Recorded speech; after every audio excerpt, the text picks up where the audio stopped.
Uttana Sampada. Buddhists cannot be lazy people, right? So I don't know if you are lazy, what kind of Buddhist are you? You cannot be lazy. But this laziness is not hardworking people all the time. Nowadays, we are appreciating the smart people. Huh? But smart people are not the people who cut the corners. Our young people would like to cut the corners today's world, right? Bypass the system. No. This means that you are going to be smart to do the hard work.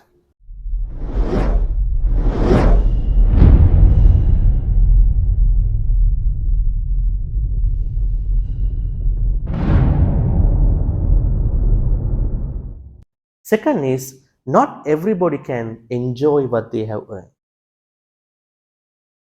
Maybe sickness.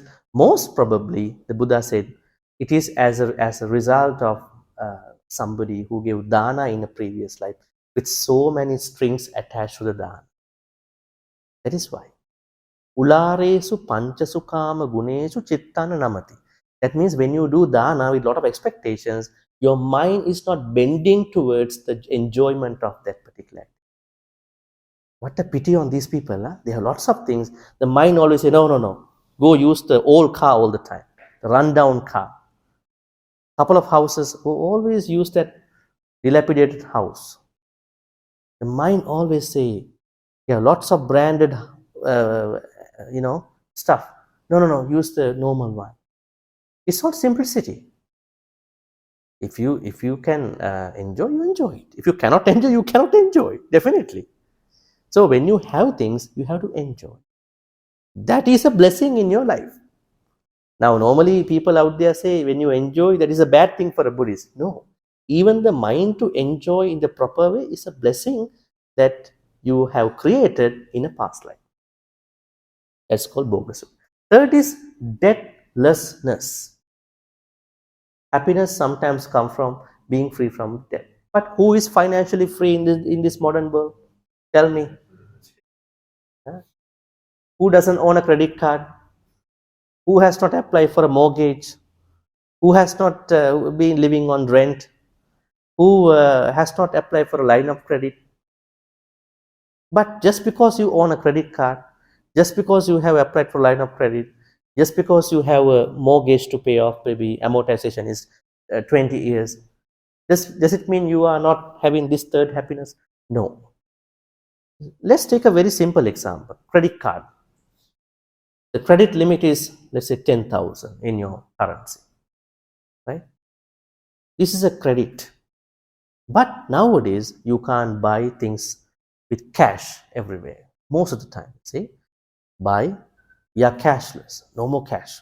On their side, they have problems because they have to check their cash inventory. At the same time, it's unsafe to carry cash in today's world, right? Everywhere in the world, from the most developed country to the unsafe country, right? The least safe country. So then you have to use credit cards in a way. So, but there is someone who knows how to balance out income and expenses, at least to break even this gap. But there's somebody who thinks this is my money and I gotta use more than 10,000, and the salary is like 5,000, and using 7,000 every month. Every month, creating a 2,000 extra excess of the income money. Finally, you incur lots of money you can't pay off in 1 month, and the bank says, "Don't worry, that's fine. You pay the minimum." You pay the minimum, but you don't know, right? You have to pay the interest throughout the time. So if that is not happiness, that means whenever you are using these debt-based things financially, you have to know how to approach them properly. But not owning a credit card is not happiness in today's world, because you can't do a lot of things, right? So it's not bad. So then you are understanding how to work with the credit-based stuff, right? And then blamelessness. At the end of the day, before you sleep, you know you are happy with the money you earn. You are not cheating on people. You are not taking other people's money. You are not evading tax, right? So you are a good person. This is happy. So with the money, that means richness is not the problem, but poverty can be a problem. I'm going down to that problem later. Richness is a problem. So the problem is if you don't bring richness to these four elements. Wealth as a support for generosity and merit. How to do good karma without money? Tell me. It's very difficult, right? But what about the poor people? How can they do dana? Then there is one monk who is giving a dhamma talk. Don't worry. Give one stale roti to a monk and you can reborn in the heaven. There are stories like that. Vimana Vattu, Buddhaka Nikaya's book. Then what happened one day? There was a monk came to a house. The lady in the house is very greedy. The maid wanted to give something. So she saw a certain stale roti at that time. So she took it and she gave it to the monk. But the roti is expired, right? But she gave it. But what happened after she passed away? She became a deva.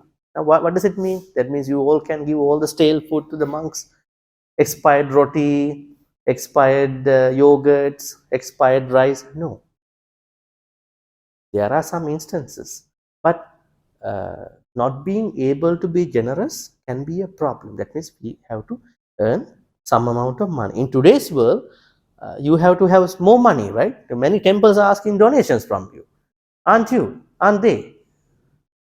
5, 6, 10 temples are asking, they are building temples. How to give money? You can't give 100 ringgit, right?